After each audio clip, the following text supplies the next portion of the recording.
Bom, pessoal, então nós vamos dar início aqui à nossa aula referente ao capítulo 8 do livro Psicologias, que vai tratar do tema Psicologia do Desenvolvimento, e isso já foi começado a ser discutido na primeira aula, e agora nós vamos dar prosseguimento de uma maneira mais focal sobre o assunto, tá? Então, esse livro, ele é dividido por seções, onde ele vai dar um conceito geral da psicologia do desenvolvimento, né? Onde vocês vão poder ter uma visão geral de todo o ciclo de desenvolvimento humano, né? Então, ele começa dizendo assim: compreender o desenvolvimento humano é uma condição para tentar responder o porquê das condutas do bebê, da criança, do adolescente, do jovem, do adulto e dos mais velhos, né? E toda vez que eu falo isso, eu me lembro da primeira aula de desenvolvimento que eu tive na minha vida, e não foi na universidade, foi quando eu estava lá, ainda eu era criança, que a professora de ciências disse que a gente nasce, cresce, reproduz e morre, né? E essa foi a primeira vez que eu entrei em contato com o conceito de desenvolvimento. Claro que um conceito muito bruto, né? Nascer, morrer, reproduzir, nascer, viver, reproduzir e morrer. Não necessariamente nessa ordem, mas não necessariamente tendo que fazer tudo. Por exemplo, a gente nasce, ok. A gente cresce, ok. Mas a gente, hoje em dia, muitas mulheres, muitos homens, muitas famílias optam por não reproduzir, por exemplo, né? E tá tudo bem, isso faz parte do desenvolvimento daquela família, daquelas pessoas que tomaram uma decisão. E a última fase é morrer. Isso é algo que realmente acontece, infelizmente, com todos nós. Então, o ciclo de vida, de desenvolvimento, ele vai desde o nascer e até o morrer. E eu digo que vai ainda mais antes do nascer, né? E eu sempre gosto de fazer essa reflexão quando eu estou ministrando a disciplina Psicologia do Desenvolvimento. Por quê, pessoal? Antes de nascer, uma criança ela pode nascer de diversas formas e ela pode vir entremeada por diversos contextos, né? Vocês já ouviram falar de planejamento familiar, obviamente. E o que o planejamento familiar tem a ver com o desenvolvimento humano, né? Se a gente parar para pensar, o planejamento familiar, como o próprio nome diz, vai planejar desde a chegada desse bebê, né? E toda a trajetória de vida dele dentro dessa família. Obviamente que um bebê que é planejado, quando ele chegar aqui nesse contexto de desenvolvimento dele, ele vai ter outras condições e condições planejadas e organizadas para a chegada dele aqui. Não é verdade? E agora vamos pensar em um bebê que não é planejado. Obviamente que, dependendo da situação dessa família, dessa mãe, desse pai, esta criança, ela pode encontrar um ambiente não tão favorável ao seu crescimento e ao seu desenvolvimento. Correto? Então, eu quero que vocês acrescentem nessa compreensão de desenvolvimento a ideia de planejamento, tá? Eu acho que isso faz sentido se a gente pensa numa concepção mais sistêmica do desenvolvimento. A concepção sistêmica do desenvolvimento é aquela que vai elencar e vai ligar todos os elementos que fazem parte do desenvolvimento humano. E o planejamento faz parte do desenvolvimento humano também. Pelo menos deveria fazer. Mas sabemos que existem condições em que existem nascimentos creio que na sua grande maioria, que não há planejamento e que podem dar certo, mas também podem dar errado, né? Isso, os estudos mostram isso. Então, quando a gente fala de psicologia do desenvolvimento, a gente deve entender que é todo um ciclo de vida, né? É uma vida na infância, na adolescência e na vida adulta. E quando a gente fala das teorias que nós trabalhamos, né, dentro da disciplina Psicologia do Desenvolvimento e da Aprendizagem, e quando a gente fala de desenvolvimento, a gente vai destacar aqui nomes que já são conhecidos por vocês, né, e que eu vou trazer novamente, que é o Jean Piaget, que vai trabalhar na sua perspectiva endógena do desenvolvimento. O que é a perspectiva endógena, né? A perspectiva que o desenvolvimento acontece de dentro para fora. O desenvolvimento, ele se dá a partir de uma perspectiva interna do sujeito, a partir de uma perspectiva que é necessário haver, né, processos biológicos, destacando aqui que o Piaget, ele traz, né, a ideia, por exemplo, de estágios do desenvolvimento lá da biologia, e ele era biólogo também. Mas por que ele está na psicologia? Enfim, porque ele escreveu uma disciplina, ele escreveu uma teoria de desenvolvimento humano, e ele é tão usado na educação e ele é tão usado na psicologia, porque a teoria dele não é uma teoria de educação, mas é uma teoria de desenvolvimento, tá? Mas que fique claro que Piaget não era educador.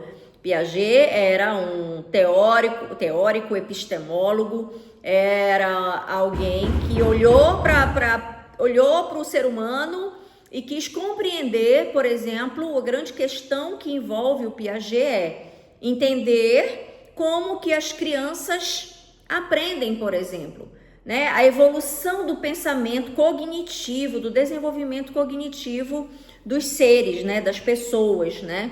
Então, por exemplo, o Piaget, ele traz a ideia de desenvolvimento a partir de uma perspectiva endógena, que é o indivíduo, né? Dentro do seu desenvolvimento biológico, cognitivo, vai se desenvolvendo nessa perspectiva. Então quer dizer que o Piaget ele não considera o contexto? Não é isto que eu estou dizendo. Eu estou dizendo que o Piaget, ele é um teórico que ele olha o desenvolvimento pelo lado de dentro do indivíduo, mas na sua relação com o meio ambiente, na sua relação com o seu contexto, na sua relação. Por isso que Piaget é considerado um psicólogo interacionista, né? A psicologia interacionista concebe o entendimento que o desenvolvimento humano acontece, tá? Que o desenvolvimento humano, ele vai acontecer na interação do indivíduo com o seu contexto de desenvolvimento. Então, nós vamos ver o desenvolvimento, basicamente, a partir de responder perguntas, tá? Que a psicologia do desenvolvimento sempre se fez. Como e por que o indivíduo se comporta de determinada forma e em determinada situação em um momento da sua vida. Essa pergunta vocês vão encontrar na página 117 do livro Psicologias, que é o livro que eu estou baseando esta videoaula. Então, como e por que o indivíduo se comporta de determinada forma? Nós estamos aqui falando para uma turma de formação em pedagogia. Então, eles estarão trabalhando, né, com os fenômenos educacionais, dentre outros processos. Então, tomando, né, estas duas perguntas, essas duas conjunções interrogativas, né, como e por quê? Como, por exemplo, se dá a aquisição da leitura e da escrita pela criança? né? A gente está falando de educação. E isso é um processo que nos remete a pensar no desenvolvimento dessa criança para adquirir a leitura e a escrita. E quando a gente pensa no porquê, eu posso formular uma pergunta: por que crianças que não têm acesso a uma boa alimentação apresentam ou podem apresentar déficits cognitivos na escola?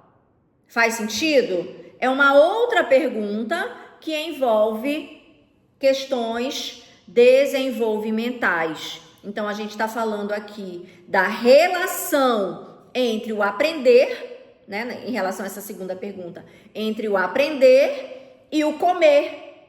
Entre o aprender e o comer existe uma relação. Crianças que não comem direito podem ter um baixo desempenho na escola, podem apresentar um desenvolvimento cognitivo menor, né? Podem ter dificuldades no aprendizado.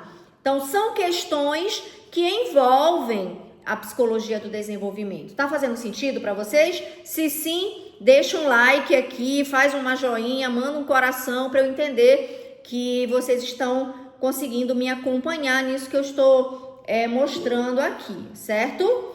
Eu não vou conseguir responder perguntas agora porque eu estou fazendo a gravação. Eu estou falando aqui, pessoal, eu vou jogar no YouTube esse vídeo e eu estou falando com a turma aqui. Mas no final a gente vai tirar as dúvidas. Anotem as dúvidas aí, tá? Ou podem escrever no chat também, tá?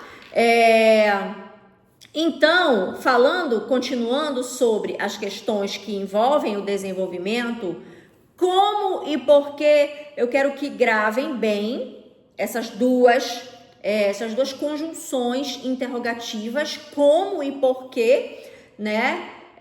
O porquê separado, frisando aqui porquê separado, porque é uma pergunta, tá? Como e porquê o indivíduo se comporta de determinada forma, em determinada situação, em um determinado momento da sua vida, tá? Quem tá com o livro, quem tá com a apostila, vai acompanhando, porque eu tô seguindo o roteiro do livro Psicologias desde a página 118, ok? Eu falei 117 anteriormente, mas é 118, corrigindo aqui. E aí, quando a gente fala de desenvolvimento humano, nós vamos falar que o desenvolvimento humano, aí o conceito de desenvolvimento, retomando ele aqui com vocês, tá, pessoal? O desenvolvimento humano refere-se ao desenvolvimento mental e ao crescimento orgânico. Eu acho que isso é muito claro. É um conceito muito pequeno, mas que ele é completo. Porque quando a gente olha para o desenvolvimento, a gente olha para a nossa funcionalidade mental, cognitiva, né? Sobre isso. E a gente olha para o nosso corpo, a gente olha para o nosso desenvolvimento. Se a gente olha uma criança de 2 anos, ela vai ter um corpo estruturado para aquela fase do desenvolvimento. E ela vai pensar, né? Ela vai pensar, cognitivamente ela está organizada para responder às demandas de uma criança de 2 anos. O que uma criança de 2 anos faz, né? Vamos pensar, quem tem contato com criança. O que uma criança de 2 anos faz? Basicamente, ela explora, né, o universo ao seu entorno. Algumas já vão para a escola, então elas já vão, né, já vão estar ali na educação infantil, elas já vão estar em contato com um mundo mais estruturado em termos educacionais, mas em casa ela já vai ter contato com um conhecimento que o Vygotsky chamou de conhecimento espontâneo, né? Aquele conhecimento que é construído dentro de casa, no seu ambiente, na sua relação com seus pais, por exemplo, né? Está ali naquele contato com objetos, com símbolos, com signos, que é o que o Vygotsky, que é o outro nome que eu venho destacar aqui. Eu falei do Piaget e agora eu vou falar do Vygotsky como sendo um autor que traz a ideia de desenvolvimento a partir de uma perspectiva exógena. O que é uma perspectiva exógena, né, pessoal? Uma perspectiva exógena de desenvolvimento é aquela que vê o desenvolvimento acontecendo de fora para dentro. Mas como é isso, professora? Como é uma perspectiva de fora para dentro, né? Vamos pensar nessa criança, em uma criança que acabou de nascer, certo? Acabou de nascer e ela vai interagir com o seu contexto, ela vai interagir com o seu ambiente. E nesse interagir, as pessoas vão falar com ela. Oi, bebê, como vai, né? Falando, o bebê, o nenenês lá, falando com aquela criança, vai interagindo com ela, vai mostrando, né, formas, cores, cheiros, vai apresentando o mundo, e isto vai impulsionar o seu desenvolvimento, né? A perspectiva do Vygotsky, por ser uma perspectiva exógena, a perspectiva do Vygotsky vai trabalhar o social. A perspectiva do Vygotsky vai trabalhar o contexto. A perspectiva do Vygotsky vai trabalhar o ambiente, como sendo impulsionadores do desenvolvimento. Tá fazendo sentido para vocês? Né? O Vygotsky não é que ele não vai considerar o corpo, a biologia, não é isso, né? Ele vai considerar a biologia, assim como o Piaget vai considerar o social, e eles vão trabalhar em uma perspectiva, novamente repetindo, interacionista.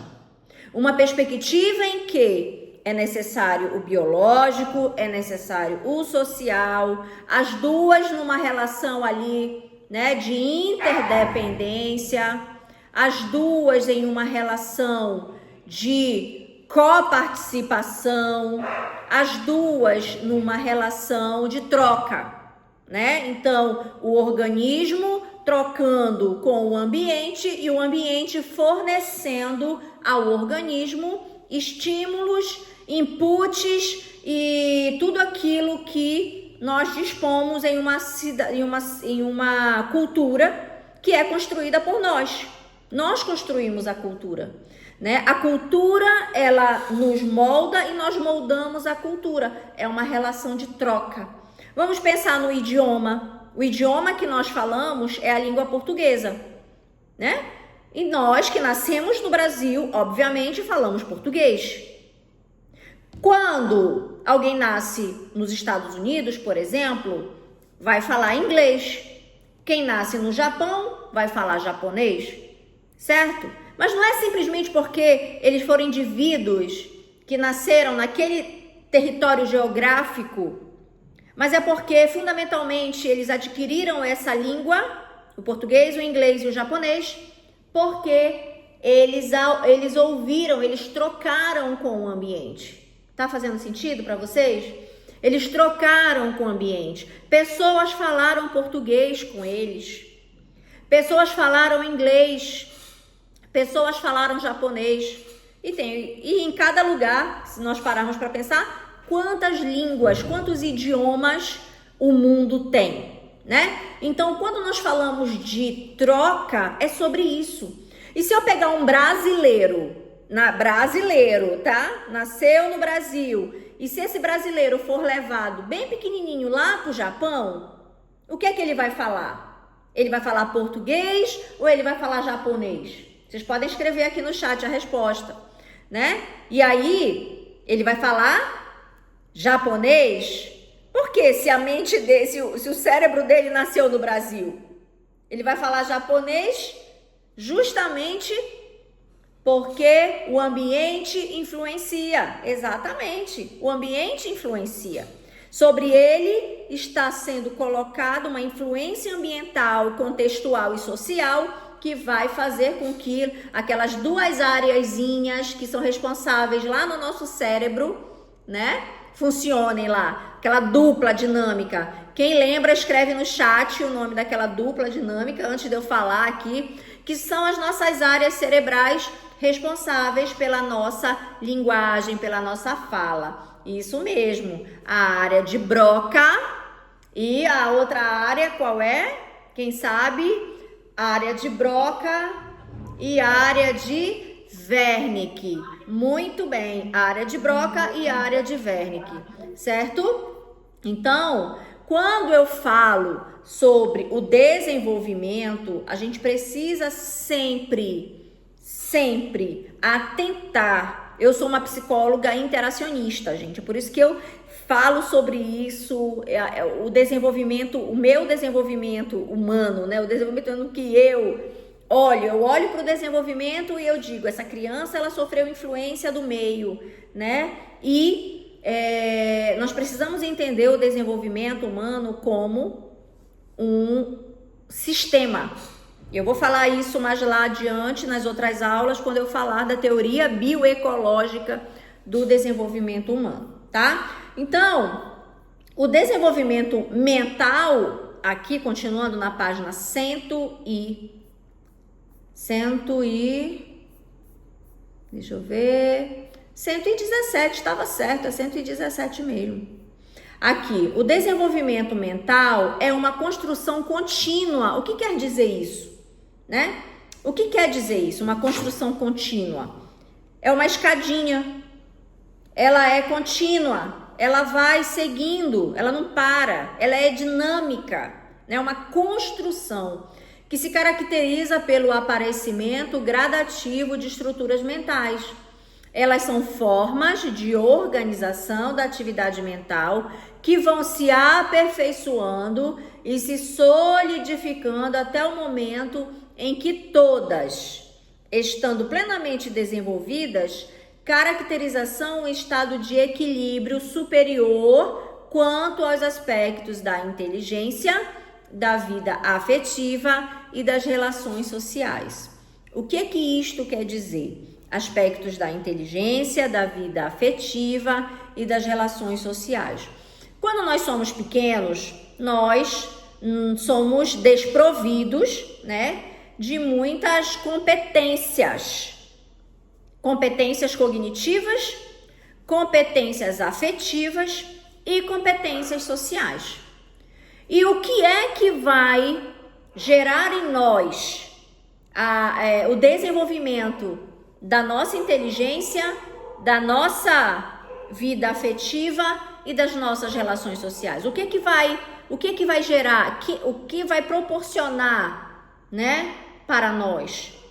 É o contato com o meio, o contato com o ambiente, tá? O contato que vai nos fazer ver letras, que vai nos colocar em contato com relações afetivas, com os nossos pais em casa. Depois a criança, ela vai para a escola, ela vai se relacionar, né?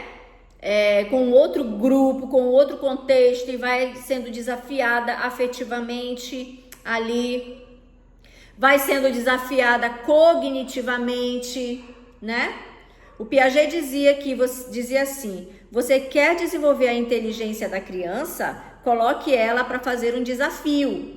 Quanto mais desafio nós, né, formos expostos, né, isso vai aprimorando.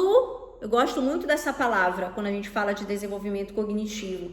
Por quê? Porque a ideia é entender que o desenvolvimento cognitivo vai sendo aprimorado ao longo do tempo, ao longo do nosso crescimento biológico e ao longo da nossa exposição a um contexto de aprendizado, tá?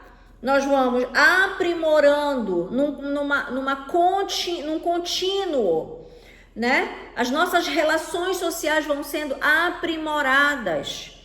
O Piaget, ele fala, né, tem um livro muito, muito importante dele, que é o Desenvolvimento Moral da Criança, que ele vai falar do desenvolvimento da moral na criança, passando por fases. A primeira fase, né, diz respeito à anomia.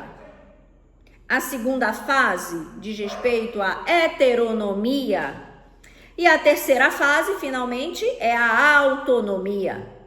Anomia é aquela fase em que a criança ela é totalmente desprovida de percepção moral sobre qualquer tipo de processo social que envolve a vida dela. Ela não tem nenhum tipo de pensamento que possa levá-la a ter um conceito moral sobre alguma coisa. Isso vai mais ou menos lá por volta dos até 2 anos de idade. Depois a criança ela passa para outra fase, que é a heteronomia. O nome está falando heteronomia, onde a referência sempre vai ser um adulto, sempre vai ser alguém mais velho do que ela. A referência de moralidade vai ser alguém que está mais desenvolvida que ela, os pais, os irmãos, né, mais velhos, os professores, professoras. É a heteronomia, até finalmente nós adquirirmos a nossa autonomia, que é quando nós já vamos ter competência, né, condição de desenvolver o nosso próprio julgamento.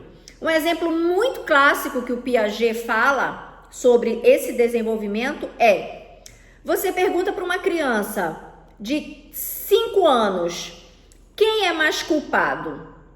Uma criança que quebrou um prato, né, querendo, ou uma criança que quebrou 10 pratos, mas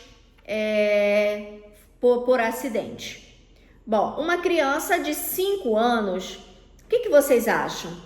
Que é culpado aquele que quebrou um prato querendo ou aquele que quebrou 10 pratos, mas por acidente? Vocês podem escrever aqui. Pensem, né? O que uma criança, o que vocês acham? Mas eu vou já dizer o que uma criança de 5 anos diria, né? Segundo Piaget.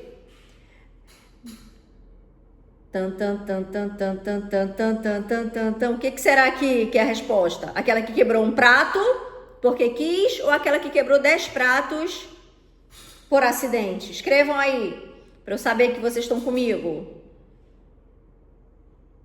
A que quebrou 10 pratos é? A que quebrou 10 pratos é a que é a culpada? É? Ou aquela que quebrou um prato porque quis? Vamos lá. A que quebrou 10... gente, olha lá, hein? A gente tá falando de moral, a gente tá falando de culpa. O que é? A gente tá falando de intenção, né?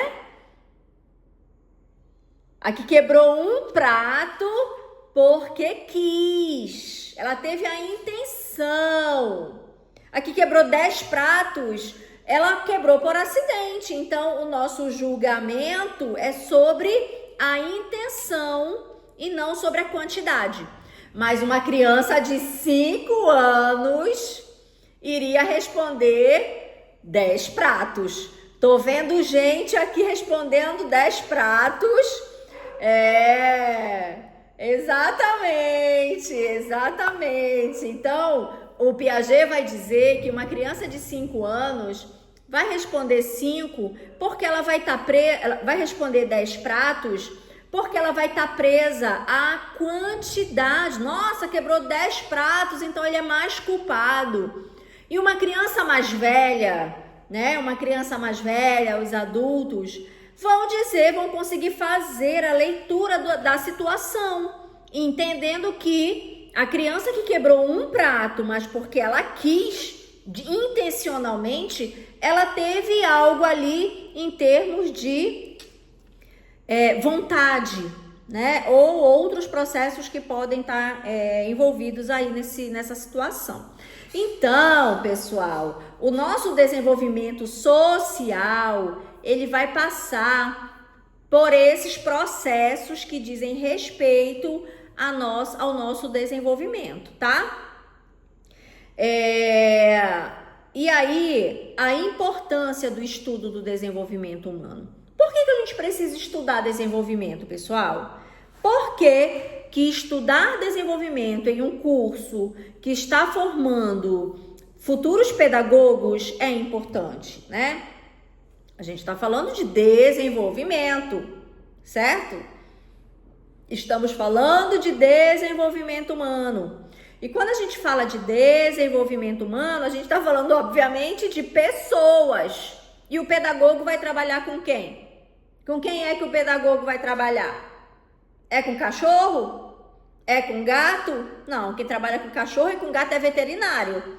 O pedagogo vai trabalhar com quem?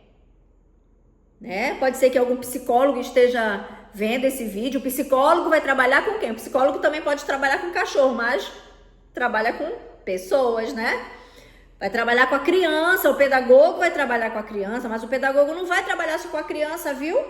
O pedagogo, fora da escola, ele pode trabalhar com adultos também, em ambientes não escolares, correto? A gente fala de ambiente escolar, criança.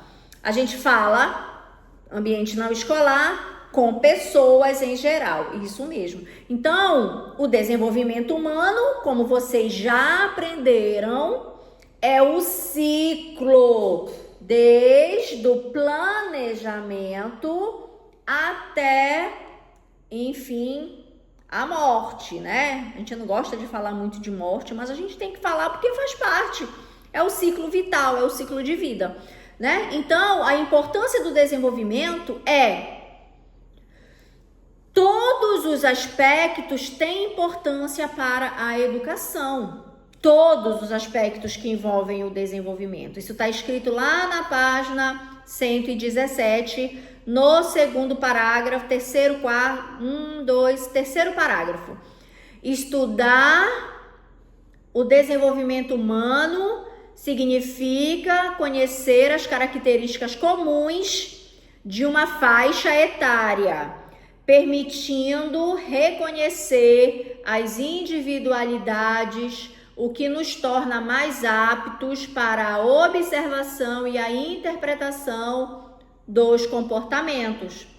Todos esses aspectos têm importância para a educação. Todos os aspectos têm importância para a educação, né? Então, quando a gente fala de desenvolvimento, pessoal, nós precisamos entender que olhar a criança e tudo que acontece sobre ela, né? Vocês já estudaram Piaget, vocês sabem que o desenvolvimento, ele é, de acordo com o Piaget, ele acontece através dos estágios. Será que vocês lembram quais são os estágios do Piaget? Quem lembra, escreve aí no chat, né? Primeiro estágio, quem lembra? Primeiro que escrever ganha meio ponto. Bora lá. Sensório motor, isso mesmo. Sensório motor e depois, qual é que vem? Qual é que vem depois? Pré-operatório e depois, quem é que vem do pré-operatório? Operações concretas e depois, quem vem? Bora lá. Operações formais, isso aí. A gente fala, né, dos 4 estágios do Piaget, porque ele fala de estágios que acontecem de maneira gradual e que um estágio é pré-requisito para o outro estágio. Vocês precisam ter isso assimilado e acomodado dentro de vocês, hein? Eu trouxe aqui assimilação e acomodação como sendo conceitos também do Piaget. Vocês estão lembrados disso? Assimilar e acomodar é o que forma a nossa estrutura cognitiva, é o que desenvolve o nosso conhecimento, é aquilo que nos permite, né, evoluir de um estágio para o outro, aquisição do conhecimento, né? Então, estudar, planejar o que e como ensinar implica saber quem é o educando, por exemplo. Olha só que lindo isso. Como é que o pedagogo, como é que o professor vai dar uma aula se ele não entende de desenvolvimento? E entender o desenvolvimento, novamente, era atentar para as questões que dizem respeito a questões sociais, cognitivas, contextuais, tá? Daquela criança. Então, como é que a gente vai entrar na sala de aula ou vai trabalhar com alguém se nós não entendemos o indivíduo na sua completude, né? Na sua complexidade. O processo de desenvolvimento, pessoal, é um processo complexo, muito complexo. Não é simples, é muito complexo, né? Então, ele dá o exemplo aqui no livro, por exemplo, a linguagem que usamos com uma criança de 4 anos não é a mesma que usamos com um jovem de 14, obviamente que não. Então, se a linguagem que nós usamos com uma criança de 4 é uma e com o de 14 é outra, o ensino, né, o conteúdo escolar que nós vamos usar obviamente diferente. Se vocês pegarem os livros didáticos, eles trazem essa concepção de estágios do desenvolvimento que são totalmente ancorados na teoria de Piaget, na teoria de Montessori, que são teóricos e são nomes dentro da pedagogia, né? São nomes que dão base a todo projeto pedagógico no mundo todo, né? Então, é importante e necessário que quem está em formação para ser um pedagogo aprenda Piaget. Tem que aprender, precisa, é necessário, né? Então, é importante que haja a concepção e a ideia de que Piaget era um teórico interacionista, assim como Vygotsky, e ambos conectam indivíduo-ambiente. Tá claro isso já para todo mundo? Se tá claro, escreve aqui, toca o sininho. Se tá claro, escreve aqui no chat para eu saber que eu tô conseguindo chegar até vocês e consolidar isso em vocês antes de avançar, antes de nós prosseguirmos para uma outra fase, tá? Na sequência do livro, ele vai falar na página 117 dos fatores que influenciam o desenvolvimento humano. E ele vai falar aqui de 4 fatores. Quais são os 4 fatores, tá? A hereditariedade, o crescimento orgânico, a maturação neurofisiológica e o meio, tá? Chegou uma pergunta aqui no chat. E quando acontecem os atrasos entre esses estágios, né? O Piaget dizia que não existia um tempo exatamente um tempo. Por exemplo, se você encontra nos livros, de 0 a 2 anos, sensório motor. E a criança desenvolve aptidões e comportamentos característicos daquela idade, né? Os atrasos que acontecem geralmente podem estar atrelados, tá, a aspectos atípicos do desenvolvimento. E quais são os aspectos atípicos do desenvolvimento? Algum transtorno do desenvolvimento, né? Alguma situação que envolve o desenvolvimento mesmo, como tem os transtornos, tem as próprias doenças do desenvolvimento, e aqui tem várias que a gente pode citar, mas regularmente a criança ela necessita passar de um estágio a outro dentro de uma determinada janela de tempo, tá? Dentro de um determinado tempo para que avance para outros estágios. Quando acontece atrasos, eu vou dar um exemplo aqui, o desenvolvimento da fala, certo? Uma criança tem 4 anos e não fala. Gente, uma criança de 4 anos que não fala, ela pode ter, por exemplo, eu tô falando aqui um exemplo dentre outras situações, ela pode ter um autismo, por exemplo, ela pode estar dentro do espectro do autismo, porque normalmente uma criança, ela desenvolve a fala né, na sua complexidade e etc. Até 2 anos uma criança tem que estar falando coerentemente, né? Então, uma criança de 4 anos que não fala, ela pode estar com um atraso de desenvolvimento atrelado a algum diagnóstico. Então, é necessário encaminhar para uma avaliação, né? Aqui uma outra questão é, uma criança que tem, quando uma criança tem atraso na fala gaguejando com 4 ou 5 anos, é a mesma situação, é necessário levar para o especialista em fala, que é o profissional de fonoaudiologia, para ele que vai dar que vai falar com maior propriedade o que pode estar acontecendo com aquela criança, né? Normalmente, uma criança de 4 ou 5 anos tem uma linguagem fluida, né? Então, se uma criança fala gaguejando, tem que levar para especialista, certo? Ok? Muito boas essas perguntas, esses questionamentos aqui. Então, fatores que influenciam a hereditariedade, né? Vamos falar da hereditariedade como sendo a carga genética. A carga genética estabelece o potencial do indivíduo que pode ou não se desenvolver. Existem pesquisas que comprovam os aspectos genéticos da inteligência.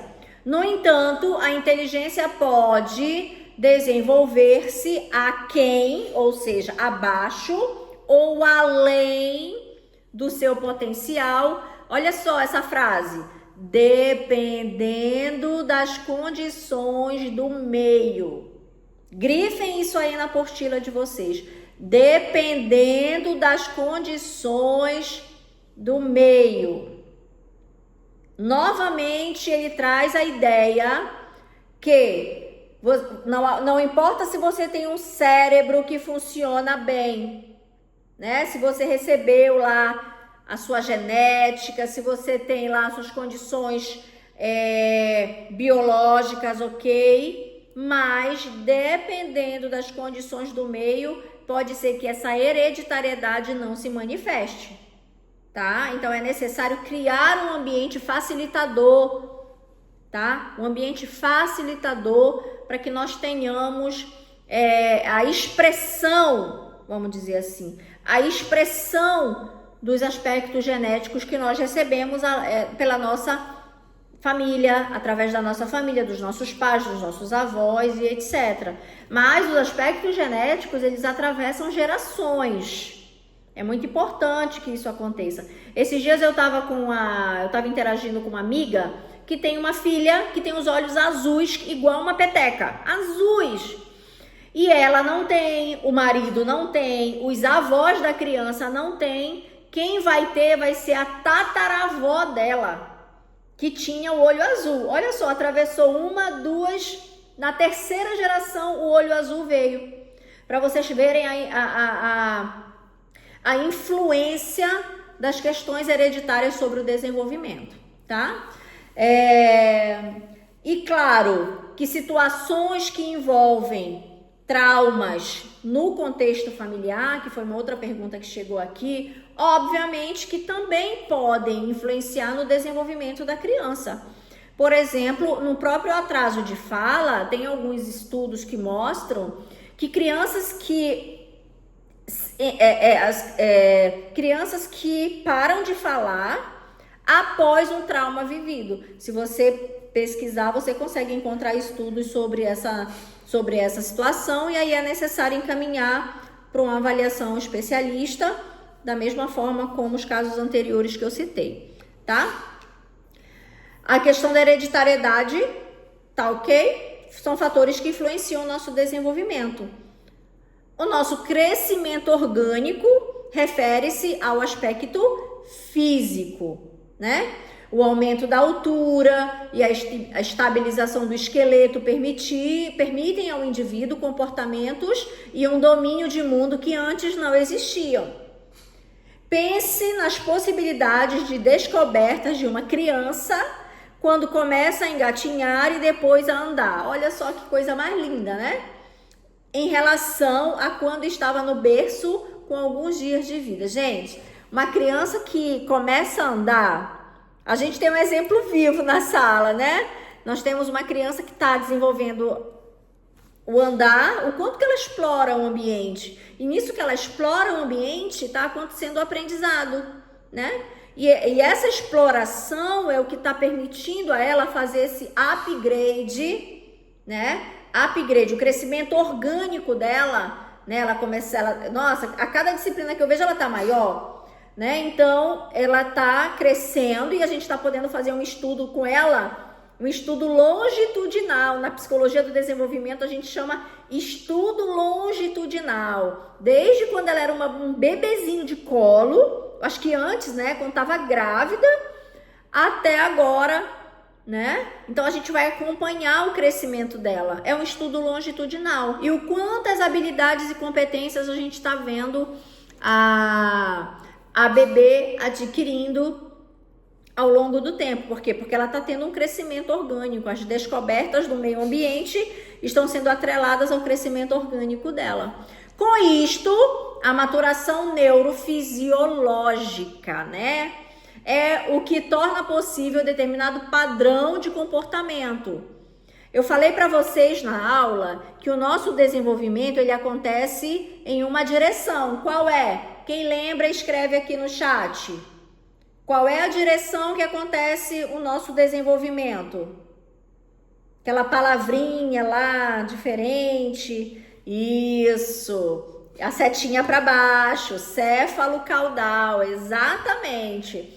A maturação neurofisiológica, né? Quando a criança está lá no ventre materno, que está sendo desenvolvido lá o primeiro mês, o primeiro trimestre, é onde se forma o tubo neural. É por isso que quem está grávida vai no médico, o médico dá vitamina para a mãe tomar, as vitaminas, vitamina. Por quê? É um momento crucial para o desenvolvimento. É quando está se formando o cérebro do bebê. É quando está se formando ali aquilo que vai reger o nosso desenvolvimento para sempre. A maturação neurofisiológica dá origem no cérebro, seguindo por toda a nossa fisiologia, pelo todo o nosso corpo, né? Então, a criança ela precisa passar pelo processo de maturação neurofisiológica. Lembrem, o tamanho do crânio, do cérebro de um bebê de 2 anos é diferente do tamanho do cérebro do bebê de 7 anos, né? Lembrem que o bebê, quando nasce, ele nasce com aquela fenda no alto do crânio, que é justamente para comportar o crescimento. E se você pega, é até molinho um pouquinho, é chamado moleira, né? É chamado moleira porque tem que ser mole, não pode ser duro. Porque se for duro, o cérebro não vai conseguir se expandir a partir do momento que o cérebro do bebê, né, o cérebro da criança vai crescendo. Então, por exemplo, ele dá aqui, ó, a alfabetização das crianças, por exemplo, depende dessa maturação. Para segurar o lápis e manejá-lo, eu vou dar um exemplo aqui, ó.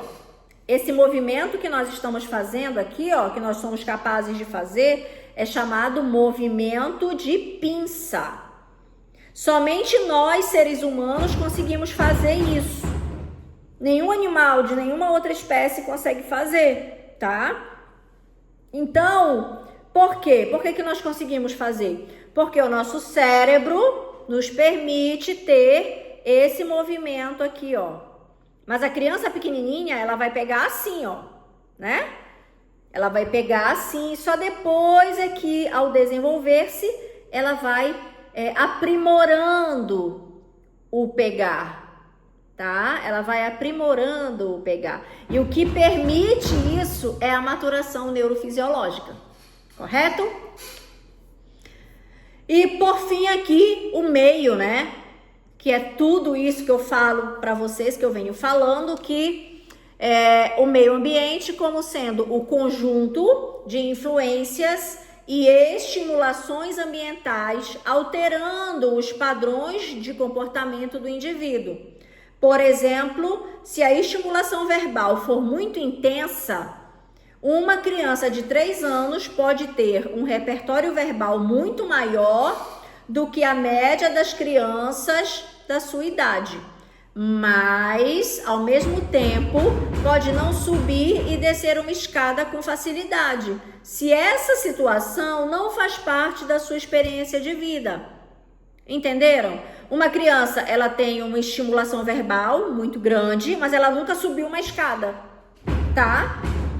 Por outro lado, uma criança, ela pode subir a escada, mas não pode não ter uma estimulação verbal. Isso pode implicar no desenvolvimento linguístico dela.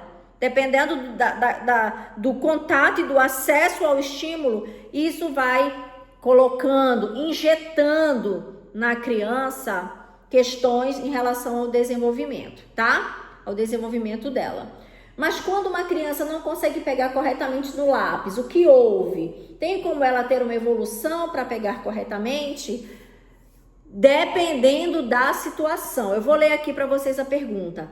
Mas quando uma criança não consegue pegar corretamente no lápis, o que houve? Tem como ela ter uma evolução para pegar corretamente? Normalmente, uma criança, além de 3, 4 anos, com 3 anos já pode pegar em pinça.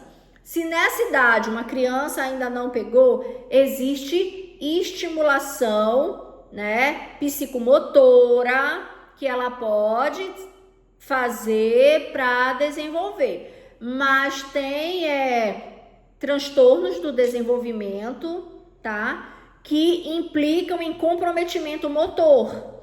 E se tem comprometimento motor, pode ser que essa criança não desenvolva.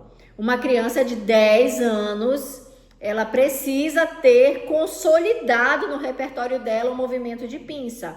Então, também é importante avaliar o que pode estar acontecendo aí com essa criança, tá? Eu vou mandar um outro link, vou continuar a gravação aqui, tá? E a gente se vê no próximo vídeo.